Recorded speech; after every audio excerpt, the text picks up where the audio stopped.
왜 하필 70세일까요? 여러분, 오늘은 조금 불편할 수도 있는 이야기를 하나 드리려고 합니다.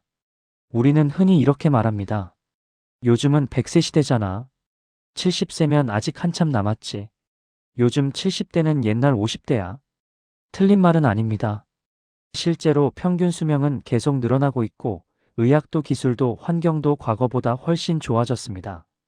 그런데요, 평균 수명과 체감 수명은 전혀 다릅니다. 통계상 오래 산다고 해서 모두가 건강하고 자유롭고 스스로 결정하며 사는 것은 아닙니다.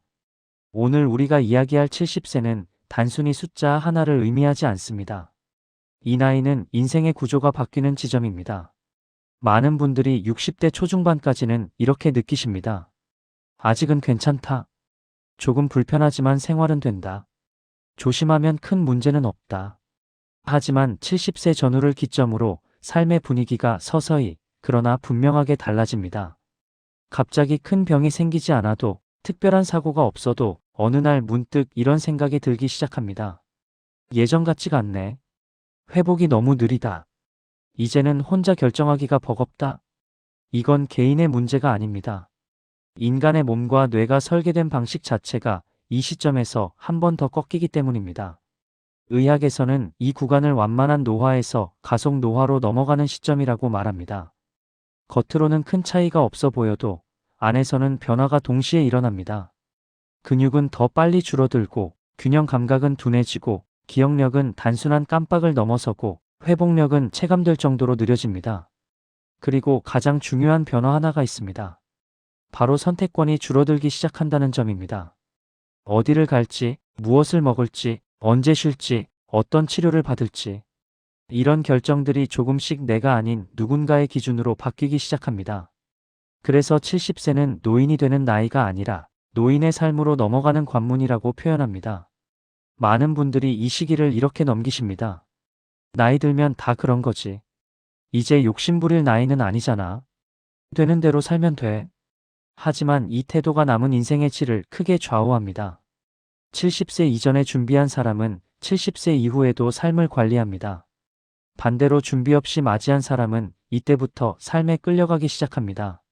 오늘 이 영상에서 드릴 이야기는 불안을 주기 위한 이야기가 아닙니다. 무섭다, 큰일 난다는 식의 자극적인 이야기도 아닙니다. 오히려 지금 알면 충분히 늦지 않다는 이야기입니다. 70세는 끝이 아닙니다. 하지만 기준점입니다. 이 기준점을 어떻게 넘기느냐에 따라 77세의 삶이 달라지고 85세의 표정이 달라집니다. 오늘부터 하나씩 살펴볼 70세가 인간 수명의 고비가 되는 10가지 이유는 여러분을 겁주기 위한 목록이 아니라 어디를 점검해야 하는지, 무엇을 붙잡아야 하는지, 무엇을 내려놓아야 하는지 이를 알려드리기 위한 인생 점검표입니다. 이제부터 하나씩 차분하게 살펴보겠습니다. 왜 하필 70세인지, 이 고비를 넘기면 무엇이 달라지는지, 그리고 지금 무엇을 준비해야 하는지. 지금 이 영상을 보고 계신 여러분은 아직 충분히 선택할 수 있는 위치에 계십니다. 그럼 첫 번째 이유부터 함께 살펴보겠습니다. 이유 1. 근육량이 회복 불가능 구간으로 진입합니다. 여러분, 노화 이야기에서 가장 많이 듣는 말이 무엇입니까? 근육이 중요하다. 운동해야 한다. 근력이 있어야 오래 산다. 이 말들 다 맞는 말입니다. 하지만 대부분은 결정적인 한 가지를 놓칩니다. 바로 언제까지 회복이 가능한가입니다. 근육은 평생 줄어듭니다.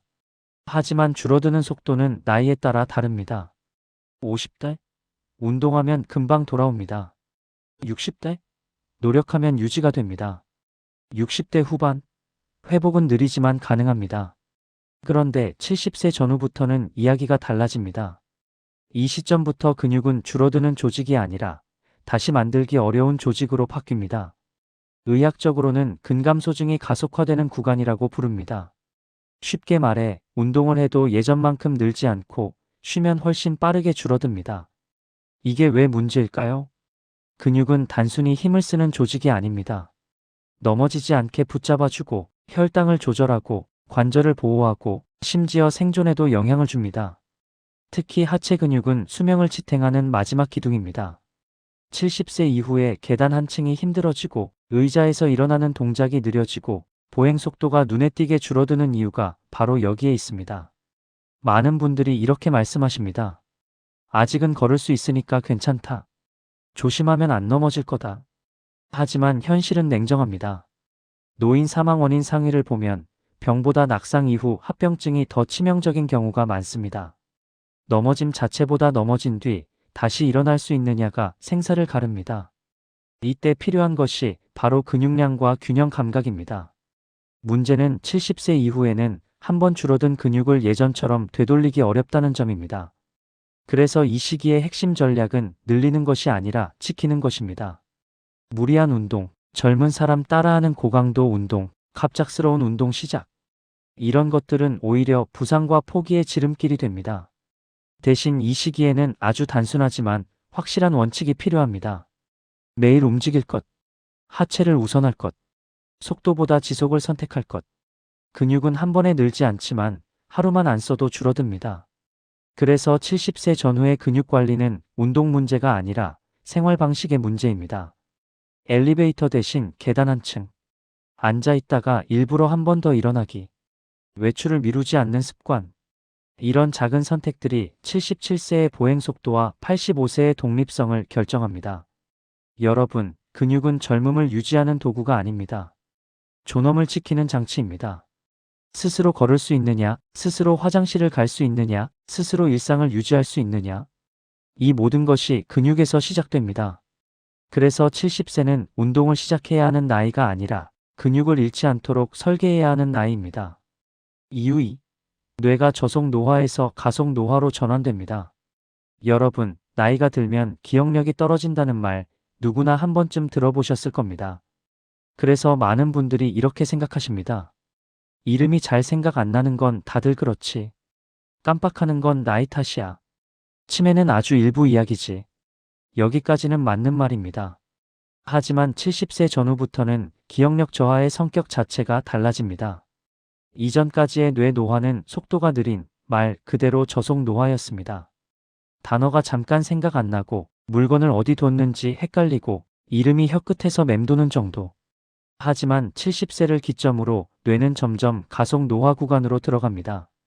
이때부터 나타나는 변화는 단순한 깜빡이 아닙니다. 대화의 흐름을 놓칩니다. 방금 들은 설명이 연결되지 않습니다. 같은 질문을 반복합니다. 약 복용 일정 관리가 헷갈립니다. 여기서 중요한 점이 하나 있습니다. 이 변화는 갑자기 치매가 생겨서가 아닙니다. 뇌의 회로가 천천히 그러나 동시에 여러 군데에서 효율을 잃기 시작하기 때문입니다. 이 시기에 많은 분들이 자신도 모르게 행동을 바꿉니다. 말을 줄이고 모임을 피하고 질문하기를 꺼립니다. 괜히 이상한 사람으로 보일까봐, 민폐일까봐. 하지만 이 선택이 뇌를 더 빠르게 다치게 만듭니다. 뇌는 근육과 똑같습니다. 쓰지 않으면 다치고 다치면 다시 열기 어렵습니다. 특히 70세 이후에는 뇌를 자극하는 방식도 달라져야 합니다. 젊을 때처럼 무작정 정보를 많이 넣는 방식은 오히려 피로만 줍니다. 이 시기에 뇌에는 세 가지가 가장 중요합니다. 반복, 대화, 손과 입을 동시에 쓰는 활동. 그래서 혼자 TV만 보는 시간은 늘고 사람과 대화하는 시간은 줄어드는 생활은 뇌 노화를 가속하는 환경이 됩니다. 의학적으로도 70세 이후 인지 기능은 한 영역씩 떨어지기보다 여러 기능이 동시에 약해지는 양상을 보입니다. 기억력, 판단력, 집중력, 그리고 감정 조절 능력까지. 이때부터 뇌 문제는 단순히 기억의 문제가 아니라 삶의 주도권 문제로 이어집니다. 결정이 느려지고 선택을 미루게 되고 결국 다른 사람에게 맡기게 됩니다. 이 변화가 반복되면 스스로 생각하려는 힘 자체가 줄어듭니다. 그래서 70세 이후 뇌 관리는 문제를 막는 것이 아니라 흐름을 늦추는 것이 목표입니다. 완벽한 기억을 되찾는 것이 아니라 일상을 스스로 관리하고 대화를 이어가고 판단을 유지하는 것. 이 세 가지만 지켜도 삶의 질은 크게 달라집니다. 여러분, 뇌 노화는 피할 수 없습니다. 하지만 방치할 것인지 관리할 것인지는 선택입니다. 70세는 뇌가 꺼지는 나이가 아닙니다. 다만 가속 페달이 눌리기 시작하는 지점입니다. 이 페달을 그대로 두면 속도는 빨라집니다. 하지만 지금 관리하면 충분히 완만하게 만들 수 있습니다. 이유 3. 병 하나가 연쇄 질환으로 번집니다. 여러분, 젊을 때 아팠던 기억을 떠올려 보시면 대개 이렇게 기억하실 겁니다. 위험이 좀 있었지. 혈압약 하나 먹었지. 무릎이 좀 안 좋았지. 이처럼 예전에는 병 하나는 병 하나로 끝나는 경우가 많았습니다. 하지만 70세 이후부터는 몸이 병을 다루는 방식 자체가 달라집니다. 이 시기부터의 질병은 단독 질환이 아니라 연쇄 반응의 형태로 나타납니다. 예를 들어보겠습니다. 고혈압 하나만 있어도 혈관 탄력이 떨어지고 신장 기능이 약해지고 결국 피로와 어지럼으로 이어집니다. 당뇨 하나만 있어도 혈당 문제로 끝나지 않고 신경이 둔해지고 발 감각이 떨어지며 보행 불안으로 연결됩니다. 관절염 역시 마찬가지입니다. 무릎이 아프면 움직임이 줄고 활동량이 감소하고 근육이 빠지며 결국 다른 관절과 장기까지 부담을 받게 됩니다. 이게 바로 70세 이후에 나타나는 연쇄 질환 구조입니다. 문제는 이 과정이 한 번에 확 나타나지 않는다는 점입니다. 조금 피곤해지고 조금 덜 움직이게 되고 조금 약해진 것 같다가 어느 순간 돌아보면 여기저기 다 안 좋다는 상태가 됩니다. 그래서 이 시기의 질병은 어디가 제일 아픈가 보다 어디서부터 무너졌는가가 더 중요합니다. 의사들도 이 나이 때 환자에게는 이렇게 이야기합니다. 완치보다는 관리입니다. 병을 없애기보다는 더 나빠지지 않게 하는 게 목표입니다. 이 말이 차갑게 들릴 수도 있지만 사실은 가장 현실적인 조언입니다. 70세 이후에는 몸 전체의 균형이 중요해집니다. 하나의 병을 이 병만 고치면 된다고 생각하면 다른 축이 무너집니다. 그래서 이 시기에는 병보다 생활 방식이 치료의 절반이 됩니다. 식사 시간과 양, 수면의 규칙성, 움직임의 지속성, 약을 챙기는 습관. 이 기본이 무너지면 아무리 약을 늘려도 몸은 따라오지 않습니다. 여기서 중요한 오해 하나를 짚고 가겠습니다. 많은 분들이 약이 많아져서 몸이 더 안 좋아진다고 말씀하십니다. 하지만 실제로는 약이 많아서가 아니라 병이 서로 연결되어 있기 때문에 약이 늘어나는 경우가 훨씬 많습니다. 그래서 70세 이후의 핵심은 약을 무작정 줄이거나 늘리는 것이 아니라 전체 그림을 보고 관리하는 것입니다. 이때 가장 위험한 태도는 이것입니다. 이 정도는 참자.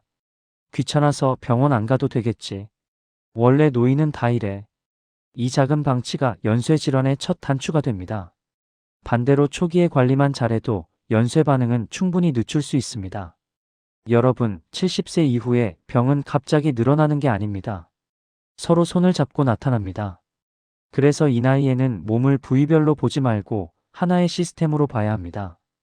이 관점을 가지는 순간 병에 끌려가는 삶이 아니라 병을 관리하는 삶으로 바뀝니다. 이유 4. 회복 속도가 체감될 정도로 느려집니다. 여러분, 젊을 때는 이런 경험이 익숙하셨을 겁니다. 며칠 쉬면 괜찮아지겠지. 좀 아파도 회복되겠지. 시간이 해결해 주겠지. 실제로 60대 중반까지는 몸이 아파도 어느 정도 되돌아오는 경험을 합니다. 하지만 70세 전후부터는 이 되돌아온다는 감각이 점점 사라집니다. 이 시기에 가장 큰 변화는 아픔의 강도가 아니라 회복의 속도입니다. 감기 하나를 예로 들어보겠습니다. 예전에는 며칠 힘들어도 열이 내려가고 다시 일상으로 돌아왔습니다. 그런데 70세 이후에는 감기 자체는 지나갔는데 몸은 예전처럼 돌아오지 않습니다. 기운이 없고 식욕이 줄고 움직임이 둔해지고 그리고 이 상태가 몇 주, 길게는 몇 달까지 이어지기도 합니다. 이게 바로 70세 이후 몸의 특징입니다. 회복이 사건으로 끝나지 않고 변화로 남습니다. 수술이나 입원도 마찬가지입니다. 수술은 잘 끝났는데 근력이 줄고 체중이 빠지고 생활 리듬이 깨지고 퇴원 후에도 예전 생활로 돌아가지 못하는 경우가 많습니다. 이때 많은 분들이 이렇게 말씀하십니다. 수술은 잘 됐는데 몸이 예전 같지 않다. 이 말이 바로 회복 속도가 느려졌다는 증거입니다. 의학적으로 보면 70세 이후에는 세포 재생 속도, 면역 반응, 근육 회복 능력이 동시에 둔해집니다. 그래서 작은 자극에도 몸 전체가 흔들립니다. 문제는 이 회복 지연이 연쇄 반응을 만든다는 점입니다. 아프면 움직임이 줄고, 움직임이 줄면 근육이 빠지고, 근육이 빠지면 다시 회복이 더 어려워집니다. 이 악순환이 반복되면 어느 순간 아프지는 않지만 이전의 몸은 아닌 상태가 됩니다. 그래서 이 시기에는 얼마나 빨리 회복하느냐보다 얼마나 무너지지 않느냐가 중요합니다. 이걸 이해하지 못하면 많은 분들이 무리해서 예전처럼 회복하려다 오히려 더 큰 탈을 겪습니다. 충분히 쉬지 않고 움직이거나 통증을 참고 버티거나 회복 중인데도 평소처럼 생활하려 하다가 몸이 더 큰 신호를 보내게 됩니다. 70세 이후에는 회복 전략도 달라져야 합니다. 아프기 전에 예방, 아프면 충분히 쉬기, 회복 중에는 속도를 늦추기. 이 세 가지가 이 시기의 핵심 원칙입니다. 여러분, 회복이 느려졌다는 것은 몸이 포기했다는 뜻이 아닙니다. 오히려 몸이 더 신중해졌다는 신호입니다. 그래서 이 신호를 무시하지 않고 생활의 속도를 조절하는 사람이 오히려 오래갑니다. 70세 이후의 건강은 젊을 때처럼 버티는 체력이 아니라 관리하는 지혜로 유지됩니다. 이유, 인간관계가 급격히 줄어듭니다. 여러분, 나이가 들수록 친구가 줄어든다는 말 한 번쯤은 들어보셨을 겁니다. 대부분 이렇게 생각하십니다. 원래 나이 들면 사람 만나는 게 귀찮아지지. 혼자가 편해지는 거지. 관계 정리도 필요하지.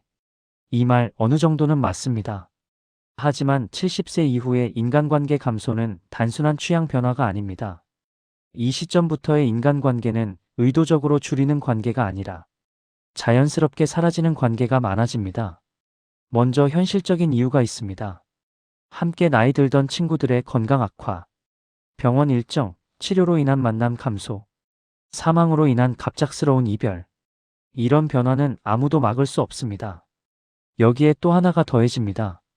바로 외출 빈도의 감소입니다. 몸이 불편해지고 회복이 느려지면서 나갔다 오는 게 부담이 되기 시작합니다. 그 결과 만남은 점점 줄고 연락은 뜸해지고 관계는 조용히 끊어집니다. 문제는 이 과정이 너무 조용하게 진행된다는 점입니다. 어느 날 갑자기 외롭다고 느끼기보다 어느 순간 돌아보니 연락할 사람이 별로 없네라는 생각이 듭니다. 이때 많은 분들이 이 상황을 이렇게 받아들입니다. 이 나이에 친구가 뭐가 필요해? 자식만 잘 지내면 됐지. 혼자 있는 게 편하니까 괜찮아.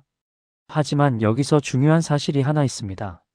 70세 이후의 인간관계는 외로움보다 건강과 생존에 더 큰 영향을 미칩니다. 사람과의 접촉은 뇌 자극이 되고 감정 조절을 돕고 생활 리듬을 유지하게 합니다. 반대로 관계가 급격히 줄어들면 식사, 수면, 활동량까지 함께 무너지는 경우가 많습니다. 의학 연구에서도 사회적 고립은 흡연이나 비만만큼이나 건강에 악영향을 준다고 말합니다. 하지만 여기서 오해하지 말아야 할 점이 있습니다. 관계가 많아야 하는 것은 아닙니다. 70세 이후에는 사람 수가 중요한 게 아니라 관계의 기능이 중요합니다. 정기적으로 안부를 묻는 사람, 함께 걸을 수 있는 사람, 짧게라도 대화를 나눌 수 있는 사람.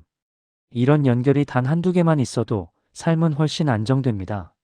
문제는 아무 준비 없이 이 시기를 맞이하면 이 연결마저 자연스럽게 사라진다는 점입니다. 그래서 이 나이에는 사람을 늘리자가 아니라 관계를 유지할 구조를 만들자가 목표가 됩니다. 정해진 요일의 산책, 단골 가게, 단골 병원, 정기적인 전화 한 통. 이런 작은 구조가 인간관계를 의지가 아니라 생활의 일부로 만들어줍니다. 여러분, 70세 이후의 고독은 혼자 있기 때문에 오는 게 아닙니다. 누군가와 연결되어 있다는 감각이 사라질 때 시작됩니다. 그래서 이 시기를 잘 넘긴 분들은 의외로 화려한 인간관계를 가진 분들이 아니라 아주 소박하지만 끊기지 않는 관계를 가진 분들입니다. 이유 6. 돈보다 통제력을 잃기 시작합니다. 여러분, 노후를 이야기할 때 가장 많이 나오는 주제가 무엇입니까? 대부분 이렇게 말씀하십니다. 돈이 있어야 편하지. 노후엔 경제력이 중요하지.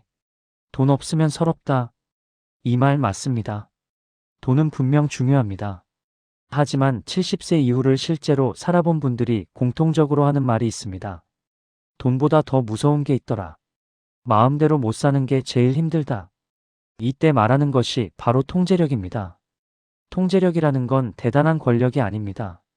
내가 언제 일어날지, 어디를 갈지, 무엇을 먹을지, 어떤 치료를 받을지, 이런 작은 결정들을 스스로 할 수 있는 힘을 말합니다.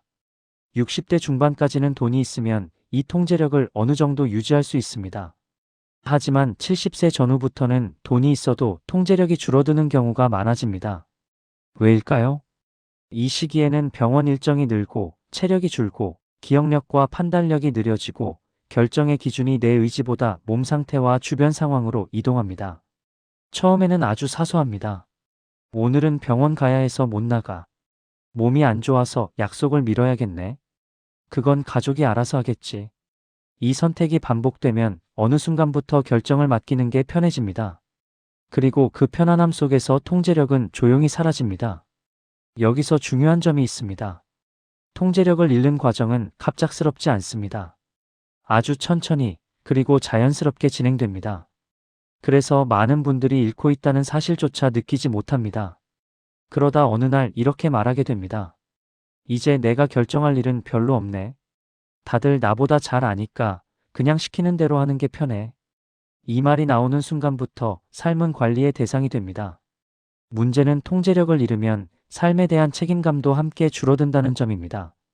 몸 관리에 느슨해지고 생활 리듬이 무너지고 의욕이 떨어집니다. 이게 바로 70세 이후 삶의 속도가 급격히 느려지는 이유 중 하나입니다. 그래서 이 시기의 핵심 질문은 얼마나 모았느냐가 아니라 얼마나 스스로 결정할 수 있느냐입니다.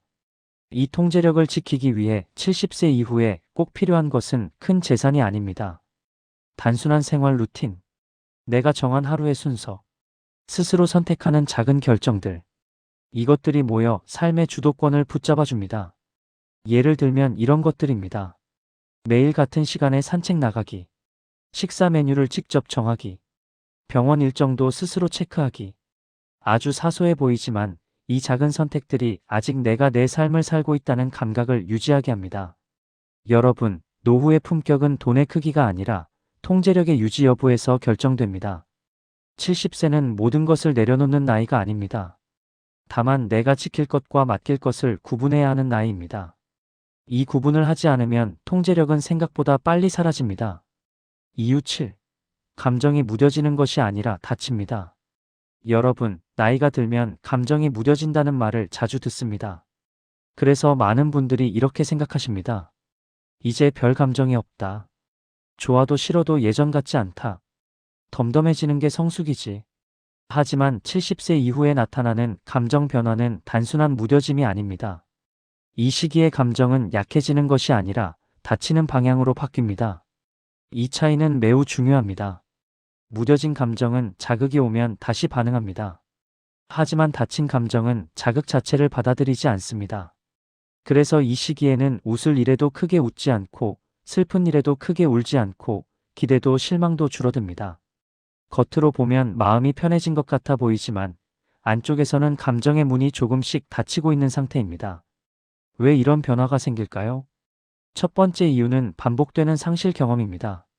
70세 전후에는 친구의 부음, 배우자의 건강 문제, 몸의 기능 저하, 이런 상실이 한두 번이 아니라 연속적으로 찾아옵니다.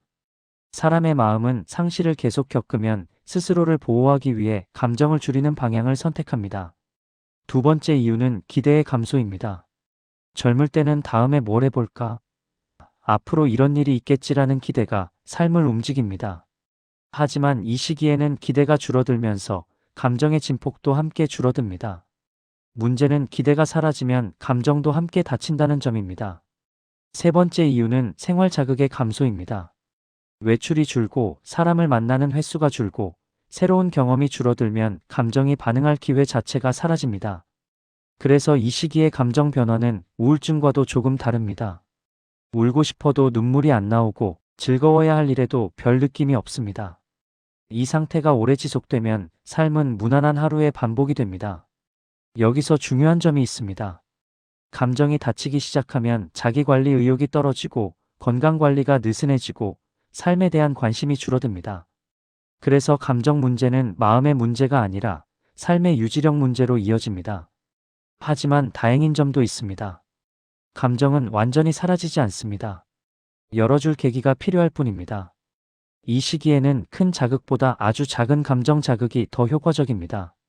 짧은 산책, 익숙한 사람과의 대화, 손을 쓰는 활동, 소소한 역할 하나. 이런 작은 자극이 닫힌 감정의 문을 조금씩 열어줍니다. 그래서 70세 이후에는 행복을 찾기보다 감정을 유지하는 구조를 만드는 것이 중요합니다. 기쁨을 억지로 느끼려 하지 않아도 됩니다. 다만 느낄 수 있는 상태는 유지해야 합니다. 여러분, 감정이 닫히는 것은 마음이 약해졌다는 뜻이 아닙니다. 오히려 많은 것을 견뎌왔다는 증거입니다. 다만 그 문을 완전히 닫아버리면 삶의 온도도 함께 내려갑니다. 이유 8. 작은 사고가 삶의 방향을 바꿉니다. 여러분, 우리는 흔히 이렇게 생각합니다. 큰 사고만 조심하면 된다. 크게 다치지만 않으면 괜찮다. 조금 넘어지는 건 누구나 겪는 일이다. 하지만 70세 이후에는 사고를 보는 기준이 완전히 달라져야 합니다. 이 시기의 사고는 큰 사고보다 작은 사고가 더 위험해지는 구조를 갖습니다. 예를 들어보겠습니다. 집안에서 미끄러져 엉덩방아를 찧었습니다. 피도 안 나고 당장 크게 아프지도 않습니다. 젊을 때라면 놀랐네 하고 끝날 일입니다. 하지만 70세 이후에는 이 한 번의 미끄러짐이 삶의 방향을 바꿀 수 있습니다. 왜냐하면 사고 자체보다 사고 이후의 변화가 더 크기 때문입니다. 넘어진 뒤 몸이 아프면 움직임이 줄어듭니다. 움직임이 줄면 근육이 빠지고 균형 감각이 더 약해집니다. 그러면 다음 사고의 위험은 더 커집니다. 이렇게 작은 사고 하나가 연쇄적인 약화의 시작점이 됩니다. 여기에 70세 이후 신체 조건이 더해집니다. 뼈 밀도가 낮아지고 근육 반응 속도가 느려지고 회복 속도가 둔해집니다. 그래서 같은 사고라도 젊을 때와는 결과가 전혀 다릅니다. 또 하나 중요한 변화가 있습니다. 바로 심리적 위축입니다.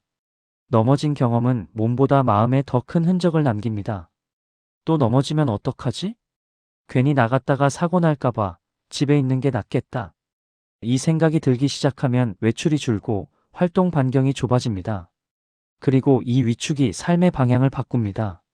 사고 하나로 병원, 요양, 간병이라는 단어들이 일상에 들어오게 됩니다. 여기서 중요한 점이 있습니다. 70세 이후의 사고는 불운이 아니라 환경과 관리의 문제인 경우가 많습니다. 미끄러운 욕실 바닥, 어두운 복도, 정리되지 않은 집안, 맞지 않는 신발, 이런 작은 요소들이 사고의 시작점이 됩니다. 그래서 이 시기에는 조심하자는 말보다 사고가 일어나지 않게 설계하는 것이 중요합니다. 집 안동선 정리, 미끄럼 방지, 밝은 조명, 안정적인 신발, 이런 기본적인 조치만으로도 사고 위험은 크게 줄어듭니다. 여러분, 70세 이후의 안전은 용기의 문제가 아닙니다. 조심해서 다니면 돼지의 문제가 아니라 넘어질 수 없게 만들어야 하는 구조의 문제입니다. 작은 사고 하나가 삶을 갑자기 바꾸지 않도록 사고가 일어나기 전에 환경을 바꾸는 것이 이 시기에 가장 현명한 선택입니다. 이유 9. 이제 나이 들어서라는 말이 늘어납니다. 여러분, 혹시 요즘 이런 말을 자주 하거나 듣지 않으십니까? 이제 나이 들어서 그건 못해. 나이 들면 다 그렇지. 이 나이에 뭘 더 하겠어? 이 말들은 위로처럼 들리기도 하고 체념처럼 느껴지기도 합니다. 하지만 70세 이후에 이 말이 반복되기 시작하면 삶의 속도가 눈에 띄게 달라집니다. 왜냐하면 이 말은 단순한 표현이 아니라 행동을 멈추게 하는 신호이기 때문입니다. 이전까지는 조금 힘들어도 해볼까? 방법을 바꿔볼까? 라는 선택이 있었다면 이 말이 나오기 시작하면서 모든 가능성이 한 문장으로 정리됩니다. 이제 나이 들어서. 이 말의 가장 큰 문제는 몸보다 먼저 마음이 내려놓는다는 점입니다. 몸은 아직 할 수 있는데 마음이 먼저 그만하자고 말합니다. 이렇게 되면 움직임이 줄고 도전이 사라지고 선택지가 급격히 줄어듭니다. 그리고 이 변화는 아주 자연스럽게 아주 조용히 진행됩니다. 누가 강요하지 않아도 스스로 삶의 범위를 줄이게 됩니다. 여기서 중요한 점이 하나 있습니다. 이제 나이 들어서라는 말은 현실을 인정하는 말처럼 보이지만 사실은 현실을 단순화하는 말입니다. 70세 이후의 삶은 된다, 안 된다로 나눌 수 없습니다. 어떻게 하면 가능할까? 형태를 바꾸면 할 수 있을까? 이 질문이 사라질 때 삶은 급격히 단순해집니다. 이 말이 반복되면 몸은 아직 움직일 수 있는데 움직이지 않게 되고 사람을 만날 수 있는데 만나지 않게 되고 생각할 수 있는데 생각하지 않게 됩니다. 결국 삶의 반경은 의자, 침대, TV 근처로 점점 좁아집니다. 여러분, 이 말이 무서운 이유는 절망적이어서가 아닙니다. 너무 그럴듯해서입니다. 그래서 주변에서도 이 말을 쉽게 받아들입니다. 그래, 이제 나이 들었잖아. 그럴 수도 있지. 하지만 이렇게 서로가 서로의 삶을 조금씩 낮춰주기 시작하면 그 기준은 계속 내려갑니다. 여기서 꼭 짚고 넘어가야 할 점이 있습니다. 나이 때문에 그만둬야 할 것도 분명히 있습니다. 무리한 일, 위험한 선택은 내려놓아야 합니다. 하지만 나이 때문에 모든 선택을 포기할 필요는 없습니다. 70세 이후의 삶은 젊을 때처럼 사는 것이 아니라 지금 가능한 방식으로 사는 것입니다. 그래서 이 시기에 필요한 말은 이제 나이 들어서가 아니라 지금 내 몸에 맞게 바꾸면, 속도를 줄이면, 방식을 조정하면, 이런 말들입니다. 이 작은 언어의 차이가 행동의 차이를 만들고 행동의 차이가 삶의 방향을 만듭니다. 이유 70세는 마지막 설계 시점입니다. 여러분, 지금까지 70세를 둘러싼 여러 변화를 하나씩 살펴봤습니다. 근육, 뇌, 질병, 회복력, 인간관계, 통제력, 감정, 사고 위험, 그리고 말과 생각의 변화까지. 이 모든 것을 종합하면 하나의 결론으로 모입니다. 70세는 끝이 아니라 마지막 설계 시점이라는 점입니다. 이 말이 조금 냉정하게 들릴 수도 있습니다. 마지막이라니 너무 늦은 거 아니야? 이제 와서 뭘 설계해? 하지만 여기서 말하는 설계는 새로운 인생을 시작하라는 뜻이 아닙니다. 70세 이후에는 인생을 확장하기보다는 유지할 구조를 만드는 단계로 들어갑니다. 이게 바로 마지막 설계라는 말의 의미입니다. 이 시기를 지나면 선택지는 점점 줄어듭니다.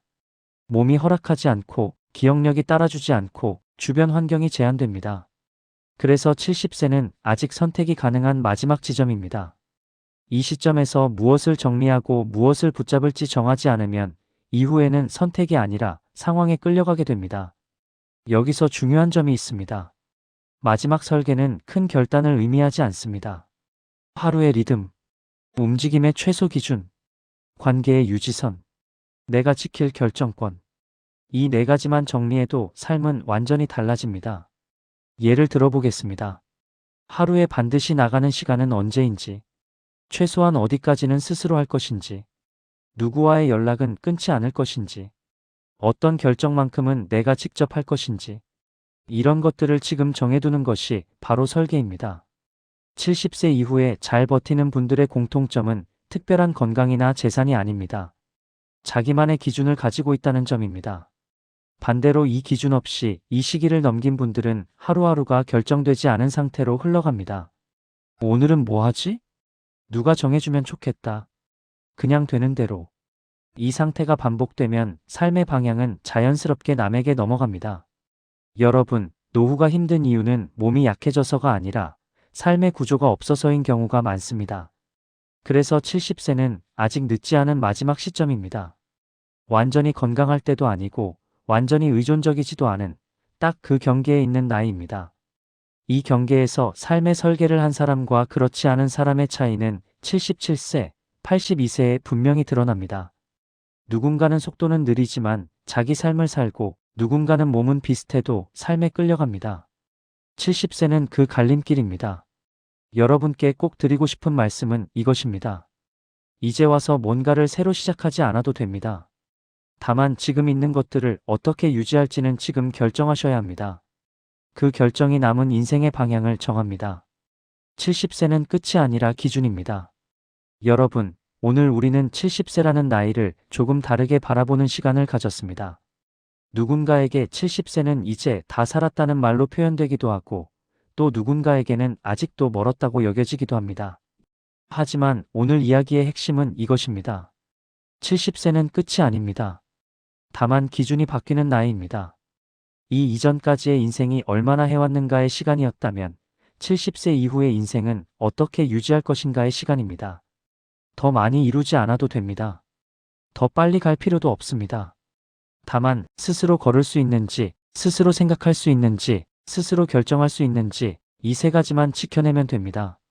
오늘 강의에서 말씀드린 근육, 뇌, 병, 회복, 관계, 통제력, 감정, 사고, 말의 힘, 그리고 마지막 설계까지.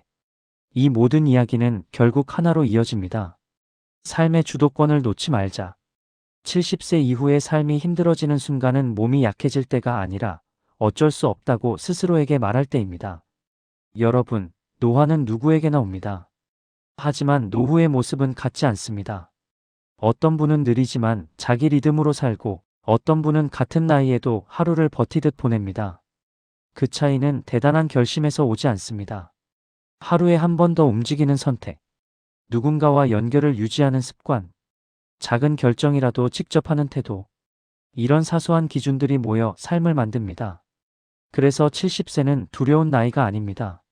정리하고 정하고 지켜야 할 나이입니다. 오늘 이 영상을 보고 계신 여러분은 이미 그 기준을 세울 준비가 되어 계신 분들입니다. 지금 당장 삶을 바꿀 필요는 없습니다. 다만 오늘부터 하나만 정해 보십시오. 하루에 반드시 움직일 시간, 끊지 않을 관계 한 가지, 내가 직접 결정할 일 한 가지. 이 작은 기준이 77세, 82세의 삶을 지켜줍니다. 여러분의 인생은 이미 충분히 의미 있었고, 앞으로도 충분히 가치 있습니다. 70세는 마지막이 아닙니다. 어떻게 갈 것인지 정하는 가장 중요한 기준점입니다. 70세는 인생의 끝이 아니라 남은 삶의 방향을 정하는 기준입니다. 지금까지 영상을 시청해 주셔서 감사합니다. 오늘은 여기서 마치겠습니다. 편히 쉬세요.